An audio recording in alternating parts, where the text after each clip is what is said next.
रावण का अर्थ तो रुलाना ही है। लंकेश, तुम्हारी सार्वभौमिक सत्ता, अपार प्रभुता और प्रचंड पराक्रम त्रिलोक में विख्यात हैं, परंतु तुमने अनीति, अत्याचार और अनाचार से पूरे संसार को आंसुओं में डुबोया है। अब यदि वही आंसुओं का सागर तुम्हें डुबो दे तो दोष तुम्हारा ही होगा। रावण, नीच, निशाचर, असहाय स्त्रियों पर वीरता दिखाने वाले कायर, तू किस बात पर अपने को वीर कहता है?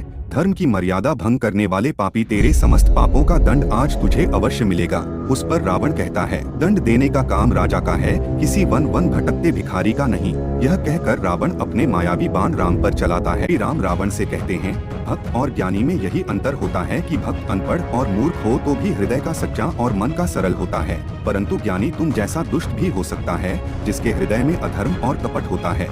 उसकी अवस्था तुम्हारे जैसी ही होती है, जिसे स्वर्ण लंका के राज सिंहासन पर बैठकर भी जीवन की अपूर्णता का कांटा चुभ रहा है। इस समय तुम्हारे हृदय में केवल अशांति, चिंता और एक तड़प सी रह गई है। तेरे जैसे हर दुराचारी को एक समय इस बात का एहसास हो जाता है कि उसका अंत समाया गया है, और तब वह एक घायल सांप की भांति सुरक्षा का बिल ढूंढता फिरता है, परंतु उसे कहीं सुरक्षा नहीं मिलती। वही अवस्था इस समय तुम्हारी है। तुम्हारा अंत आ चुका है।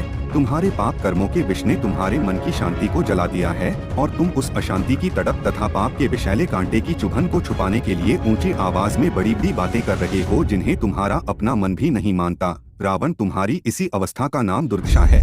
यह सुन रावण कहता है, अरे ओ वन वन भटकने वाले वनवासी, भालू बारों के साथ और मेरे कुलद्रोही विभीषण के विश्वासघात के सहारे की सहायता से अपने नाम के झंडे जो तुमने गाड़ रखे हैं, उनकी धज्जियां उड़ाने आ गया है। रावण, रावण नाम है मेरा, बड़े बड़े दिक्पाल, देवी देवता, नाग गंधर्व तक को रुलाने वाला रावण। इस पर प्रभु श्री राम कहते हैं, रावण का अर्थ तो रुलाना ही है। लंकेश, तुम्हारी सार्वभौमिक सत्ता, अपार प्रभुता और प्रचंड पराक्रम त्रिलोक में विख्यात हैं, परंतु तुमने अनीति, अत्याचार और अनाचार से पूरे संसार को आंसुओं में डुबोया है। अब यदि वही आंसुओं का सागर तुम्हें डुबो दे तो दोष तुम्हारा ही होगा। रावण, तब रावण कहता है, अरे तपस्वी, अभी तक जिन योद्धाओं को तुमने मारा है, मैं उनके समान नहीं हूँ। मेरा नाम है रावण, तीनों लोग जिसका यशगान करते हैं, लोकपाल तक जिसके बंदी हैं। तुमने खरदूषण और विराट को मारा, बेचारे बाली का छुपकर वध किया, कुंभकर्ण और मेघनाथ को मारा। आज मुझे उन सब का प्रतिशोध लेना है। यदि तुम रणभूमि छोड़कर भाग नहीं गए तो मैं आज उन सब का बेर निकालूंगा।